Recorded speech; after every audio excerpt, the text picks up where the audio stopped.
TGIF. Nothing like a good day to try out a saw. Got this 390 here. Let's flash her up, see how she runs. And yes, Mom, I got my safety pants on.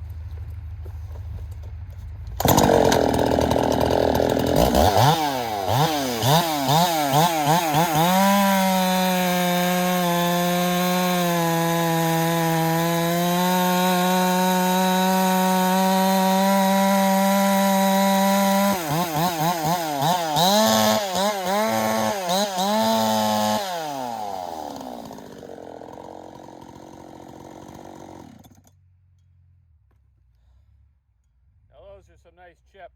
That's that ground chain I did on that grinder this morning. I'll link this video to it. Keep your saw into it, sticking ash, rubbing the road, your chain sharp. Have a great weekend and a good Friday. Bye now.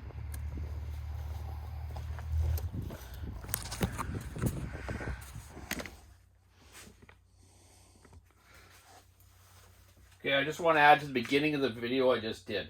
So I just showed you guys how to set all this up, but 30 degrees is the more common on your angles, okay? I said 25, I don't know, I've got a habit of 25. I've been doing it for years. But 25, 30, whatever you prefer. You know, and a little, and on a milling chain you want to do 10-degree angle. It just seems to be better for ripping, obviously, and that's what they recommend, and that's what I've always done. Another thing is a lot of people will comment, oh, what about your different lengths of your teeth? Well, as long as they're all sharp, and you set their rakers accordingly to each tooth, you know, it's going to cut exactly perfectly.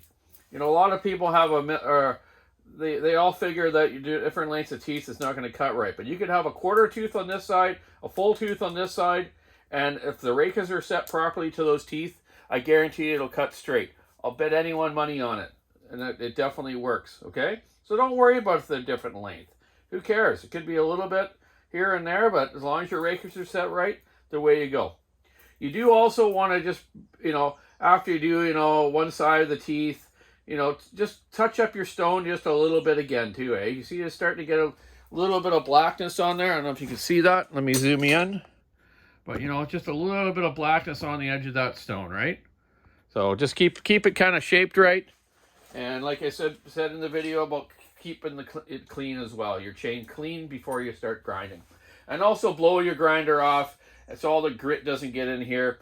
You know, this literally just took me like probably 5 to 7 minutes. Maybe a little longer, maybe close to 8.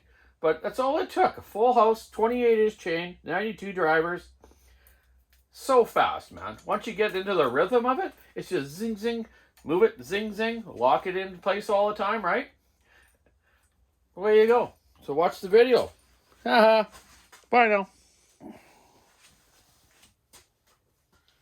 Well, TGIF, good morning. I rebuilt an old 385 390 that I'm selling to a friend of mine. You guys seen it kind of last night on the video. I found a used bar here, an old 28-inch organ. Looks pretty good shape. The rails look good. And I got a full house chain there. Chisel chain. It's a round ground chisel, right, from the factory. And I'm going to try out this new Oregon 410-220 grinder. I think that's the model. Yeah.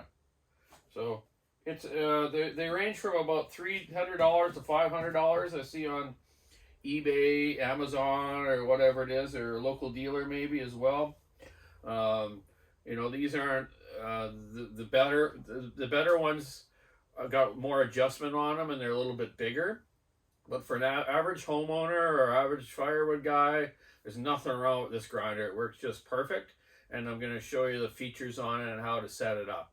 It's pretty simple. Once you get the gist of it, you can do all sizes of chain on this. It comes with 3 different size grinding wheels. And I'll show you which ones they are here. This one here is a 1/8 inch. And you would use this grinding stone for, like, you know, small topping saw chains and stuff like that, right? You know, quarter pitch up to like low pro 3/8, let's say. And even 325 You just got to shape it different, and I'm going to show you that as well. The one on the grinder right now is a 3/16, and it'll do 3/8 and 404 chain, and even ripping chain. So there's the two different ones it comes with. It comes with a little setting gauge here. So what you do with this is, depending on the size of chain you got, you dress your wheel accordingly to the size of chain. And they give you this nice little jig here. I'll show you how it works. So you take this here, 3/8 right there, right? It fits in there, and you see the curve of it. The radius of the grinding stone fits in there just perfect, okay? Might need to shape it a little bit more right now, but you get the idea, right? Bigger 404, you'd have it thicker. You wouldn't have got, sized it down so much. See, that's fitting a little better, right? So I still need to take this one down a little bit. And what I do is I just turn this on, and you take your shaping stone, and you just go like so.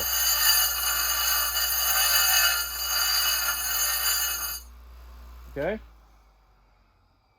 Shut it off. Wear safety glasses too. Always safety glasses. Now check it again. There we go. It fits in there way better now. That's your 3/8 one, okay?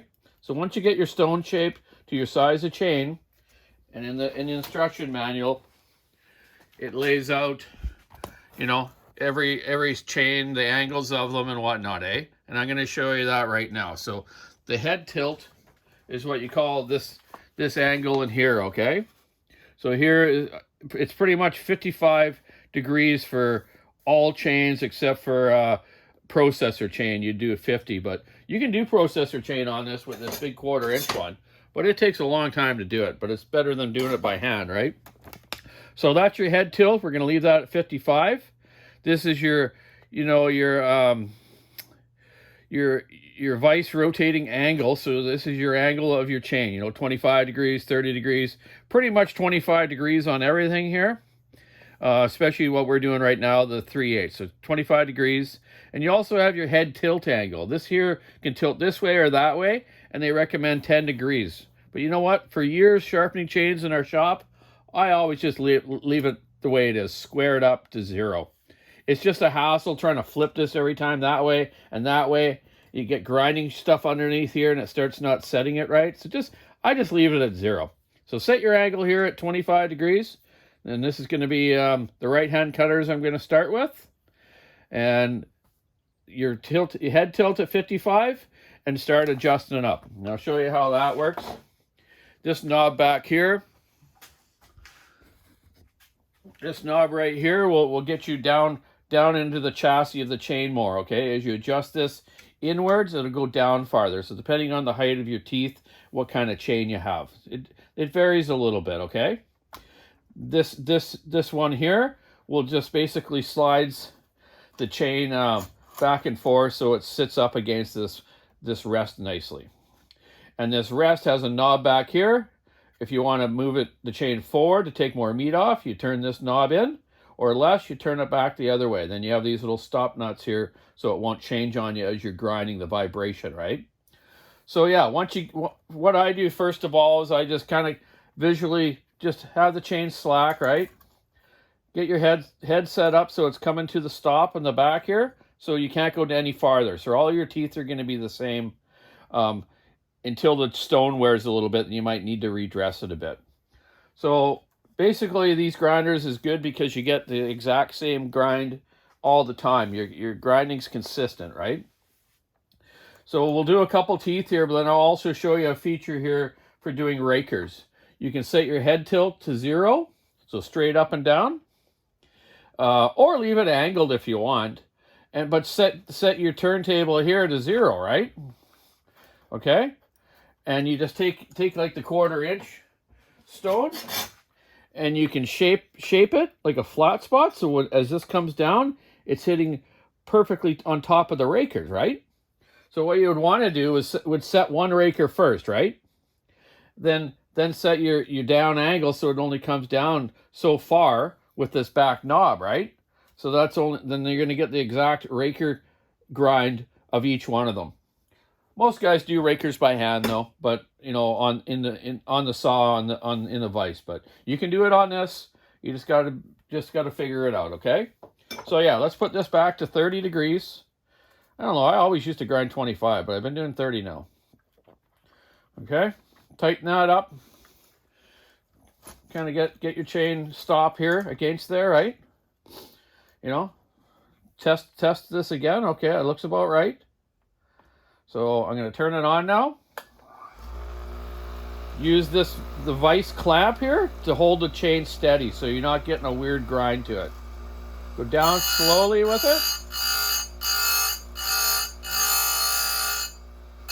Go up and down slowly, because if you go too hard with a really bad chain, you can overheat the tooth. You'll see it turn blue, and it's really hard to hand file if you have to out in the bush.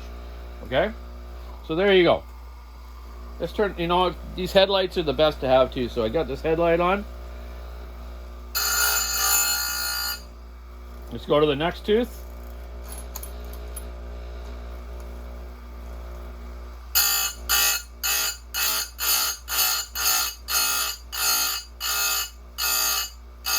Right at the end, if you give it a little bit of that, it'll take that little burr off that it leaves on top, right? Okay, so that don't take long, right? You can do a chain pretty quick with this thing. So I'm going to show you the tooth now. You look at it. That's a nice grind. Okay. I don't know if you can see that well. But that's nothing wrong with that. It doesn't take much time at all. It's sharp, you know, you just want to look for your little corner there to make sure it's sharp and you don't have too much of a beak to it, which it doesn't. It does a great job.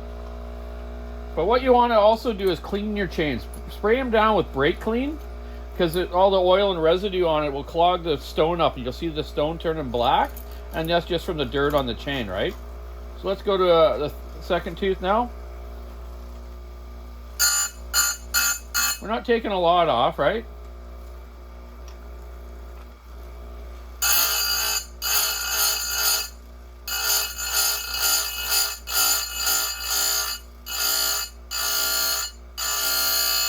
Okay, next one. It's a full house chain, takes a little longer than a skip tooth.